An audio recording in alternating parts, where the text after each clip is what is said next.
जय हिंद साथियों, स्वागत है आपका इस YouTube चैनल परफेक्ट प्रैक्टिस पे। तो चलिए इस वीडियो में हम जो है आरआरबी ग्रुप डी का साइंस का प्रीवियस ईयर पेपर का जो है एकदम अच्छा से डिस्कशन करते हैं। ये हमारा जो है साइंस का क्लास नंबर 29 है। बाकी यदि आप नहीं देखे हैं तो इसका प्लेलिस्ट बना हुआ है, आप प्लेलिस्ट में जाके देख सकते हैं। प्लेलिस्ट का आपको लिंक जो है डिस्क्रिप्शन में भी मिल जाएगा। साथ ही दोस्तों इसमें जो हम क्वेश्चन कवर करेंगे वो एकदम मोस्ट वीवीआई क्वेश्चन होगा। तो इस वीडियो को जो है आप पूरा देखें ताकि आपका बहुत कम समय में जो है ये मोस्ट वीवीआई क्वेश्चन को आप जान पाए और समझ पाए। तो चलिए सीधा शुरू करते हैं। यदि चैनल पे आप नए हैं तो सब्सक्राइब करके बेल आइकन को जो है आप ज़रूर ऑन कर लीजिएगा और वीडियो पसंद आए तो इसको लाइक कर दीजिएगा। साथ ही अपने दोस्तों के साथ व्हाट्सएप ग्रुप में इसको ज़रूर शेयर कर दीजिएगा। तो चलिए सीधा शुरू करते हैं अपने क्वेश्चन से। आपके सामने क्वेश्चन यहाँ पे दिख रहा होगा कि साइटोन को क्या कहा जाता है। तो साइटोन को क्या कहते हैं ये बताना है।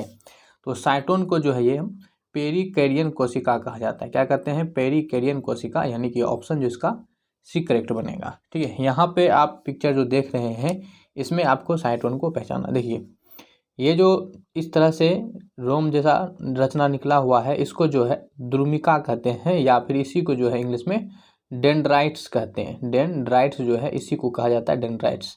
ये डेंड्राइट्स क्या करते हैं, किसी भी जो आपका संदेश होता है उसको ये ग्रहण करता है। और ग्रहण करने के बाद ये जो आप फील्ड देख रहे हैं जिसको यहाँ पे कोशिका काय कहा जा रहा है, यही आपका कहलाता है साइटोन। क्या होता है? साइटोन। ये साइटोन में यहाँ पे आता है, फिर ये साइटोन जो है ये आपका ये केंद्रक को दे देता है। ठीक है, और ये जो आप लंबा सा ये दिख रहे हैं, इस लंबे से को जो हम तंत्रिकाक्ष कहते हैं। इसी को जो है आप इंग्लिश में एक्सोन कहा जाता है। क्या कहते हैं? एक्सोन। तो ध्यान रखिएगा ये एक्सोन हो गया। तो इस तरह से ये जो आपका संरचना बना हुआ है ये न्यूरॉन का संरचना है। किसका है? न्यूरॉन का। तो न्यूरॉन का ही एक भाग होता है साइटोन, जो कि पेरिकैरियन कोशिका की बनी होती है। इसको पेरिकैरियन कोशिका कहा जाता है। तो ध्यान रखेंगे। चलिए, तो आशा करता हूँ आप समझ में आ गया होगा आपको। वीडियो को आप लाइक कर दीजिएगा। अब यहाँ पे आप देख लीजिए ये तंत्रिका कोशिका, ये जिसको कि हम न्यूरॉन कहते हैं, इसके भाग कौन कौन से हैं? तो द्रुमिका इसकी भाग है जिसको कि डेंड्राइट्स कहा जाता है।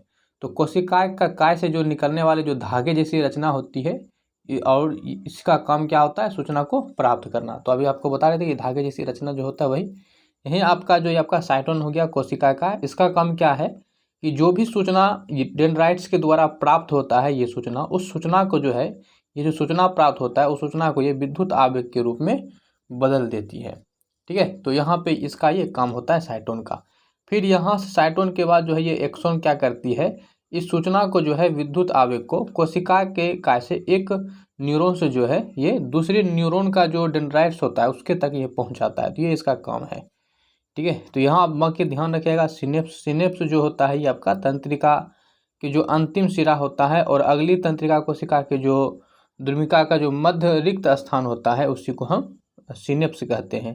ठीक है, ये ध्यान रखिएगा। ये क्या करता है, ये विद्युत आवेग को जो है रासायनिक संकेत में बदल देता है, जिससे कि आपका जो भी संदेश होता है वो आगे की तरफ संचरण हो जाता है। तो ये सब बातें हैं। चलिए आगे क्वेश्चन देखिए क्या है। 15 kg की एक वस्तु जब भूमि से 5 मीटर की ऊंचाई पर हो तब उसमें निहित ऊर्जा कितनी होगी? जी का मान जो है 9.8 मीटर पर सेकेंड स्क्वायर लेना है। तो यहाँ पे कौन सा फार्मूला लगेगा? तो यहाँ जो है आपका पोटेंशियल एनर्जी का फार्मूला लगेगा, यानी कि स्थितिज ऊर्जा का फार्मूला लगेगा, जिसका मान होता है mgh। ऊर्जा निकालना है तो ऊर्जा का मात्रा क्या होता है? जूल होता है। तो आप जो दूसरा ऑप्शन है इसको आप काट दीजिए। चलिए यहाँ पे m का मान जो हो गया ये 15 kg हो गया, तो 15, और g का मान जो है वो 9.8 लेना है, और जो यहाँ पे h ऊंचाई हो गया वो 5 मीटर हो गया। इसी को आप गुना कर लीजिए। ठीक है, तो बहुत सिंपल हो जाएगा आपका। ये देख लीजिए ये 15 पचे क्या हो गया? 75। अब 75 ये हो गया, 75 गुना जो है ये 9.8 को यदि 10 मान लिया जाए तो ये 75 गुना जो है ये 10, यानी कि 750 के आसपास हमारा होगा। तो 500 तो इसमें हमारा हो ही नहीं सकता है। तो ऑप्शन क्या बनेगा हमारा? ये ऑप्शन ए इसका करेक्ट बनेगा। ठीक है, देखिए यहाँ पे जी का मान बशर्ते इतना कहा हो लेने के लिए, ठीक ना, लेकिन हम जो है एक बार क्या करेंगे, सिंपल सा 10 लेके देख लेंगे, वहाँ से हमें समझ में आ जाएगा। तो यहाँ पे हमें सीधा समझ में आ गया ये हमारा कितना हो जाएगा 735 जूल। ये 735 मीटर दिया हुआ है, ये तो हमारा नहीं हो सकता है, आप भी जानते हैं, क्योंकि ये मीटर में दिया हुआ है, इसीलिए नहीं होगा। तो ऑप्शन जो हमारा क्या बन गया, ए जो है यहाँ पे करेक्ट बन गया। तो चलिए आगे देखते हैं। बहुत ही क्वेश्चन अच्छा है। देखिए आप क्या क्या कीजिए कि जब क्वेश्चन हम पढ़ते हैं तो उसका आंसर आप मन में सोच लीजिए, उसके बाद मिलान कीजिए। इससे क्या होगा कि आपको पता चलेगा कि क्वेश्चन की अहमियत क्या है।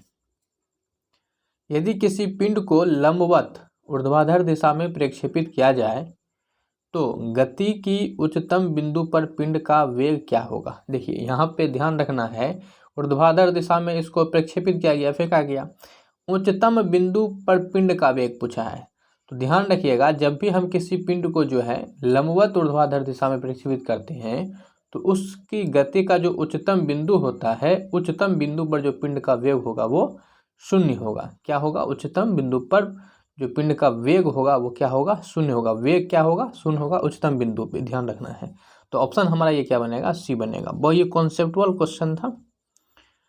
आधुनिक आवर्त सारणी में ब्रोमीन डैश आवर्त में है। तो ब्रोमीन जो है कौन सी आवर्त में स्थित है ये आपको बताना है। तो ब्रोमीन जिसको कि Br से दर्शाते हैं, इसकी परमाणु संख्या जो आपका 35 है। लेकिन ये आवर्त किस में होता है, तो आवर्त जो है ये चौथे आवर्त का तत्व है। अभी हम आपको बता देते हैं, पहले इसके बारे में थोड़ा कुछ जान लीजिए। देखिए ब्रोमीन की परमाणु संख्या कितना होता है, 35 होता है, ठीक है। ब्रोमीन जो है एक जो है आपका ये क्या है, ओ धातु है, ये ओ धातु है और ये द्रव ओ धातु है, ठीक है, द्रव ओ धातु। तो आपसे ये भी पूछा जाएगा कि एकमात्र द्रव ओ धातु कौन सा है, तो आप बोलेंगे ब्रोमीन है, ठीक है। अब यहाँ पे थोड़ा सा पीरियोडिक टेबल को देखिए। इस पीरियोडिक टेबल में जो है आप जब आप वर्ग सतरे को देखेंगे तो उसी में जो है आपको ब्रोमीन मिलेगा। तो यहाँ जो है आप वर्ग सतरे को देख सकते हैं, ठीक है। चलिए यहाँ जो है आप वर्ग सतरे को देखिए, ये जो आप देख रहे हैं यही आपका क्या है, यहाँ ब्रोमीन है, ठीक है। ये दिख रहा है आपको, ये ब्रोमीन है, ये आपका ब्रोमीन है, ठीक है। अब ये कौन सा आवर्त में है ये बताना है। तो ये आप यहाँ से गिनते चल जाइए।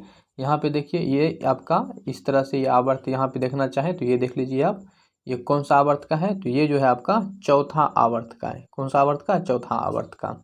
और वर्ग यदि पूछता है इसका कौन सा वर्ग है, तो ये आपको यहाँ ऊपर आके देखिए तो आपको क्या मिलेगा, वर्ग जो है ये 17 का हो जाएगा, ठीक है। तो ये इस ग्रुप का यहाँ ध्यान रखना है। आपको जो है इसकी परमाणु संख्या याद रहता, देखिए इसको बताने के लिए जो है आप निकालने के लिए जरूरी नहीं कि पीरियोडिक टेबल आपको बार बार वहाँ क्वेश्चन में दिखेगा नहीं एग्जाम में, तो इसकी निकालने का कई तरीका हो सकता है। जो इसका मेन विधि होता है, वो होता है आपका इलेक्ट्रॉनिक कॉन्फ़िगरेशन, इलेक्ट्रॉनिक विन्यास के द्वारा आप इसको पता कर सकते हैं। दूसरा तरीका ये है कि बिना इलेक्ट्रॉनिक विन्यास का भी आप इसको देख सकते हैं। जैसे कि आपको पता होना चाहिए कि इसकी परमाणु संख्या कितना होता है, 35 होता है। अब आपको जो है यहाँ पे जो अक्रिय गैस है इसकी परमाणु संख्या आपको पता होना चाहिए, ठीक है। तो आपको पता होगा सबको लगभग जो है ये अक्रिय गैस सभी को याद होता है। जब सबको याद है जैसे कि हीलियम, नियोन, आर्गन, क्रिप्टॉन, ठीक है, क्रिप्टॉन, जेनॉन और रेडॉन। तो यहाँ से आपको पता होना चाहिए, जैसे आप क्या पहले क्या बोलते हैं, हीलियम, फिर नियोन, ठीक है, आप बोलते हैं ना हीलियम, नियोन, आर्गन, 3 नंबर पे आर्गन आ जाता है आपका, ठीक है। 1 मिनट यहाँ थोड़ा सा अच्छा से लिख देते हैं, हीलियम, नियोन, आर्गन, ठीक है, आर्गन, क्रिप्टन और फिर आपका ये जेनॉन, 5 नंबर बोलते हैं ऐसे करके। तो आपको परमाणु संख्या पता होता तो है ना, अच्छा से हो जाता है। जैसे कि हीलियम की परमाणु संख्या 2 होती है, नियोन की 10 होती है, आर्गन की 18 होती है और क्रिप्टन की 36 होता है, ठीक है। क्या होता है, 36 होता है। तो यानी कि ये जो ब्रोमीन आएगा वो क्रिप्टन वाला श्रेणी में आएगा, ठीक है। क्या आएगा, क्रिप्टन वाला श्रेणी में आएगा। तो इस हिसाब से भी जो है आप अनुमान लगा के बता सकते थे कि ये जो क्रिप्टन आता है ये 4 नंबर में आता है, यानी कि ये आवर्त 4 में इसका करेक्ट आंसर बनेगा। तो ये भी आप निकाल के बता सकते थे। बाकी इलेक्ट्रॉनिक विन्यास इसका सबसे मेन विधि है, वो भी आप कर सकते हैं। अवकाशोत्तक यानी कि एरीलोलर जो आपका टिश्यू होता है, एरीलोलर टिश्यू उत्तक, तो इसके बीच जो है एक उत्तक का काम करता है। मतलब ये जो होता है आपका, ये किसके बीच का अवकाशोत्तक जो उत्तक होता है ये किसके बीच काम करता है। तो ध्यान रखिएगा, जो आपका एरियोलर उत्तक होता है ये आपका जो होता है त्वचा और मांसपेशियों के बीच का काम करता है। अब जरा सा आप इसके बारे में देखिए, बहुत ही जो है ये इम्पोर्टेंट क्वेश्चन है और ये एस्किपेबल क्वेश्चन है, यानी कि एस्किप इस क्वेश्चन को बहुत ज़्यादा करते हैं, या जो है रॉन्ग अटेम्प्ट जो होता है वो इसमें ज़्यादा ले लेते हैं। तो यहाँ से आप इसको ध्यान रखिएगा, क्योंकि आपके लिए हम केवल इम्पोर्टेंट ही क्वेश्चन लेके आते हैं। तो एरियोलर ऊतक के बारे में आप ध्यान रखिए। देखिए, एरियोलर ऊतक जो होता है ये अंगों के अंदर के स्थान को क्या करता है, भरता है, और जो आंतरिक अंग होता है उसको ये सहारा देता है, और साथ ही अंग जो ऊतक होता है उसकी मरम्मत करता है। लेकिन यहाँ पे जो है आपका ये बात इंपॉर्टेंट हो जाएगा, दूसरा बात जिसपे कि है अभी वर्तमान में आपसे क्वेश्चन पूछा गया। एरियोलर ऊतक जो होता है ये त्वचा तथा मांसपेशी या फिर दो मांसपेशियों को ये जोड़ने का कार्य करता है। इसी पे जो है आपका भी क्वेश्चन बना था कि एरियोलर ऊतक का कार्य क्या है। तो इसका कार्य क्या हो गया, एक तो ये जो होता है त्वचा और मांसपेशी को जोड़ता है, या फिर दो मांसपेशियों को जोड़ने का ये कार्य करता है। एरियोलर ऊतक जो होता है ये विभिन्न आंतरिक रचनाओं को जो है ये ढीली रूप से बांध कर उन्हें अपने स्थान पर रखने में भी ये क्या करता है, मदद करता है। तो ये मोस्ट इम्पोर्टेंट क्वेश्चन है, ठीक है। आप इसको ज़रूर देखें, आने वाले समय में इसका रिवीजन भी हम अच्छा से करवाते रहेंगे, ताकि आपको देख के सुन के याद हो सके। आप चाहें तो इसका स्क्रीनशॉट ले सकते हैं, हमने सब कुछ हटा दिया है तो आप ले सकते हैं, किसी प्रकार की दिक्कत नहीं है। चलिए, क्वेश्चन क्या है कि निम्नलिखित में से कौन से कथन विभिन्न माध्यमों में 25 डिग्री सेंटीग्रेड पर जो होता है आपका ध्वनि की चाल के संदर्भ में सत्य है। ये क्वेश्चन जो है कई बार रिपीट होता है, और रिपीट देखिए, रिपीट होने का मतलब क्या है कि क्वेश्चन का ये जो डाटा होता है बस ये चेंज होता है, क्वेश्चन का पैटर्न यही रहता है, बस यहाँ पे जो कथन दो दिया था ये चेंज रहता है, इसीलिए इसको जरूरी है याद करना। क्वेश्चन क्या पूछा गया है कि एल्युमिनियम में जो ध्वनि की चाल होता है वो 6220 मीटर पर सेकेंड होता है। हमारा ये पहला जो कथन है ये बिल्कुल ही पहला कथन सही है। दूसरा कथन जो मैं कहा है कि निकेल में ध्वनि की चाल इतना होती है, तो ये जो कथन है आपका गलत है, क्योंकि आपको याद होगा कि पिछली ही क्लास में हम आपको ये बताए थे कि आप जो है इसको अच्छा से याद कर लीजिए कि 25 डिग्री सेल्सियस पे जो होता है वो ध्वनि की चाल क्या सब होता है, जिसमें कि हम बोले थे आप दो दो करके आप याद रखेंगे। जैसे आशुद्ध जल में 1498, वहीं समुद्री जल में 1531 होता है, हवा में 332, तो ऑक्सीजन में 316, स्टील में जो होता है आपका 1960, और यहाँ पे निकेल में 6040। अब यहाँ पे जो है दूसरा कथन में निकेल दिया हुआ है। अब आपको यदि ये स्लाइड याद था, हमने जो बताया पीछे भी था, यदि आपने याद किया था तो आपसे ये क्वेश्चन आराम से बनता, ठीक है। तो यहाँ पे हमारा जो ये डाटा दिया हुआ है निकेल में ध्वनि की चाल, ये क्या है, गलत है। तो हमारा पास केवल जो है पहला ऑप्शन ही सत्य है, यानी कि ऑप्शन ए जो होगा हमारा यहाँ सत्य आंसर होगा, ठीक है। तो आप इसको जो है ज़रूर, अभी भी याद नहीं किए हैं तो आप एक बार इसको जो है एकदम थोड़ा सा मेहनत करके इसको याद कर लीजिए, बहुत ज़्यादा इम्पोर्टेंट रहेगा। आप इसको एक बार मेहनत करके जो है आप ज़रूर आपको याद कर लेनी चाहिए। हम जो है इसका बार बार जो है आप क्वेश्चन जो बनता है उसको हम लाते रहेंगे और आपको दिखाते रहेंगे, तो याद हो जाएगा, ठीक है। ध्यान रखिएगा, इस दो को एक साथ करना है, 1498, 1531। आशुद्ध जल और समुद्र जल में से किसमें ध्वनि की चाल अधिक होगा, तो समुद्र जल में ध्वनि की चाल क्या होता है, अधिक होता है। चलिए, क्वेश्चन यहाँ पे है कि पुरुष में कितने अंडकोश होते हैं। देखिए, वीडियो को जो है आप लोग लाइक करते चलिएगा, आप लोग के लाइक से ही जो है हमें समझ में आता है कि हाँ, ये जो हम वीडियो बना रहे हैं इस तरह का वीडियो अच्छा है, बनाना ठीक है या नहीं है। आप लोग जैसा रिस्पॉन्स देते हैं उसी के हिसाब से जो है हम कोई भी वीडियो बनाने के लिए फिर वहाँ पे इच्छा करते हैं, क्योंकि आप लोग रिस्पॉन्स नहीं देंगे तो हमें पता नहीं चलेगा कि हम जो बना रहे हैं वो आप लोग को पसंद पड़ रहा है या नहीं पड़ रहा है। तो पसंद पड़ रहा है तो लाइक करेंगे, यदि आपको किसी प्रकार की इसमें सुधार की आवश्यकता है तो आप हमें सजेस्ट कर सकते हैं, किसी प्रकार की दिक्कत नहीं है, आपकी सजेशन का है ना वेलकम रहेगा। तो क्वेश्चन क्या है कि पुरुष में कितने अंडकोश होते हैं, तो पुरुष में जो होते हैं आपका 2 अंडकोश होते हैं। क्या होते हैं, 2 अंडकोश होते हैं। यहाँ जो है आप पुरुष में जो मानव नर जनन तंत्र है उसकी यहाँ पे आप पिक्चर देख सकते हैं, ठीक है। चलिए आगे समझते हैं क्वेश्चन। क्वेश्चन क्या है कि बीज के 3 भाग हैं, तो बीज का 3 भाग कौन कौन सा होता है ये बताना है। देखिए, ये यदि बीज है, ठीक है, ये क्या है, यदि बीज है तो एक तो ऊपर की तरफ जाएगा, एक नीचे की तरफ आएगा, है कि नहीं। जो नीचे की तरफ जाएगा वो जड़ बनेगा, ठीक है, और जो ऊपर की तरफ जाएगा वही आपका तना बनेगा। लेकिन तना बनने से पहले जो नीचे की तरफ जो जड़ जाता है उसको क्या कहते हैं, तो उस चीज़ को हम जो ये मूलांकुर कहते हैं। क्या कहते हैं? मूलांकुर। तो एक तो मूलांकुर हो गया, और जो ऊपर की तरफ जाता है इसको क्या कहते हैं, तो इसको जो है हम प्रांकुर कहते हैं। तो दो तो हो गया हमारा मूलांकुर और प्रांकुर। और देखिए बीज है तो बीज का क्या होगा, ये बीज पत्र होगा। क्या होगा? बीज पत्र होगा। तो एक बीज पत्र तो होगा ही होगा। ऐसे भी आप सारे ऑप्शन को देखिए तो आपको बीज पत्र यहाँ पे देखने को मिल जाएगा। यानी कि यहाँ पे बात नहीं है, अब बात रहा कि प्रांकुर और मूलांकुर किसमें है। तो यहाँ देखिए सिर्फ मूलांकुर है, युग्मनज को आप हटा दीजिए। यहाँ पे मूलांकुर और प्रांकुर दोनों है, तो यानी कि ऑप्शन बी हमारा सही करेक्ट बनेगा। भ्रूण प्रांकुर है, इसको हटा दीजिए, युग्मनज हटा दीजिए। तो यहाँ पे आप समझ में आ गया होगा आपको कि हमारा जो आंसर बनेगा वो ऑप्शन बी बनेगा। आशा करता हूँ कि आप ये जो है समझ गए होंगे कि आखिर इसका आंसर बी क्यों बनेगा। ठीक है, एकदम बहुत ही ज़्यादा मोस्ट वीवीआई क्वेश्चन है। आप इसको अच्छा से समझ के जो है याद रख लेंगे, कोई दिक्कत वाली बात है ही नहीं, एकदम समझ के याद रख लेंगे।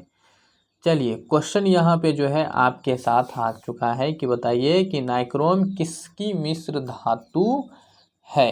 तो नाइक्रोम जो है ये किसकी मिश्र धातु है, ये आपको बताना है। देखिए नाइक्रोम है तो पहली बात जो आप यहाँ पे मैग्नीशियम है, जिससे कोई लेना देना है ही नहीं। ठीक है, देखिए नाइक्रोम में जब भी रहेगा आपको याद रख, देखिए इसमें जो है याद रखने के लिए हम आपको एक ट्रिक बताते हैं। नाइक्रोम जब भी बनेगा तो ध्यान रखिएगा कि उसकी जो परमाणु संख्या होगा, यानी कि 3D एलिमेंट से ही बनेगा। 3D एलिमेंट से ही बनेगा, यानी कि जो भी आपका डी ब्लॉक का एलिमेंट है, ठीक है, जो डी ब्लॉक का एलिमेंट है, डी ब्लॉक का जो एलिमेंट है आवर्त सारणी में डी ब्लॉक एलिमेंट, उसी से आपका जो होगा ये नाइक्रोम बना होता है। तो डी ब्लॉक एलिमेंट में जब होता है तो इस तरह से आप यहाँ देखेंगे तो यहाँ देखिए जो है यहाँ सबका एल्युमिनियम आ जाता है और यहाँ आपको मैग्नीशियम मिल जाता है, जो कि ये डी ब्लॉक से संबंध नहीं रखता है। तो हमारे पास ए, सी और डी को आप यहाँ से कैंसिल कर दीजिए। अब रही बात जो है कि ये आपका ए और बी में से कौन होगा। अब इसको जो है छांटने के लिए देखिए ये क्वेश्चन जो है प्रीवियस ईयर क्वेश्चन है, तो इसलिए जो है यहाँ पे आप कॉन्सेप्ट को समझ सकते हैं कि हाँ हम जो है ऑप्शन के साथ किस तरह से थोड़ा सा तालमेल बना सकते हैं। अब यहाँ पे समझिए कि ये तो दूगो होगा नहीं, ठीक है। अब यहाँ क्या लिखा हुआ है, निक्रोम लिखा हुआ है, नी मतलब है ना, NI होगा, निकेल होगा, तो निकेल तो होगा। उसके बाद क्रो लिखा है, तो क्रो मतलब क्या हो जाएगा, तो क्रो मतलब होगा क्रोमियम, तो कॉपर तो हो नहीं सकता, तो क्या होगा, क्रोमियम होगा। तो ऑप्शन हमारे यहाँ पे बी की तरफ एकदम चल जाएगा। ठीक है, एकदम यहाँ पे आप ध्यान रखेंगे कि निक्रोम शब्द में ही आपको जो है, जो नाइक्रोम है इसी में जो है आपको सब कुछ मिल जाएगा। ठीक है, नाइक्रोम जो निक्रोम जो है यहाँ पे आप नाइक्रोम भी रख सकते हैं ध्यान में, नाइक्रोम। ठीक है, ये आपका, तो इसी में जो है आपका निकेल आ जाएगा। ठीक है, इसी में आपका जो है आयरन आ जाएगा, इसी में जो है क्रोम मतलब क्रोमियम आ जाएगा, मो मतलब मैग्नीज आ जाएगा। तो इसी के नाम में तो सारा चीज़ छिपा हुआ है। आप यदि देखना चाह रहे हैं, आपको दिख रहा है, तो फिर कभी भी आप भविष्य में कम से कम नहीं भूलेंगे इस बात को, है ना। बहुत ही शानदार क्वेश्चन था, आशा करता है आप समझ गए होंगे। यहाँ पे जो है आपके लिए और भी जो कुछ इम्पोर्टेंट आपका हो सकता है मिश्र धातु यहाँ पे आपके सामने है। जैसे पीतल का कॉपर जिंक हो जाएगा, जर्मन सिल्वर में जो होता है सिल्वर नहीं होता है, बस ये ध्यान रखना है इसमें। ठीक है, कांसा में जो होता है आपका कॉपर और टिन होता है, कांसा को जो है ब्रॉन्ज कहा जाता है, ये आप ध्यान रखेंगे इससे संबंधित। ठीक है, तो ये आपका कॉपर और टिन जो हो जाएगा आपका ये कांसा हो जाएगा, जबकि कॉपर और जिंक जो है ये आपका पीतल हो जाएगा। जर्मन सिल्वर से याद रखेंगे कि इसमें सिल्वर नहीं होता है बल्कि कॉपर और निकेल होता है। चलिए आगे क्वेश्चन है आपके सामने कि डैश हमारे शरीर की कोशिकाओं में ऑक्सीजन के साथ संयोजित होकर ऊर्जा प्रदान करता है। तो कौन जो है ऑक्सीजन के साथ मिलकर ऊर्जा प्रदान करता है, तो ये हमारा शर्करा है। क्या हो जाएगा, शर्करा आपका करेक्ट आंसर हो जाएगा।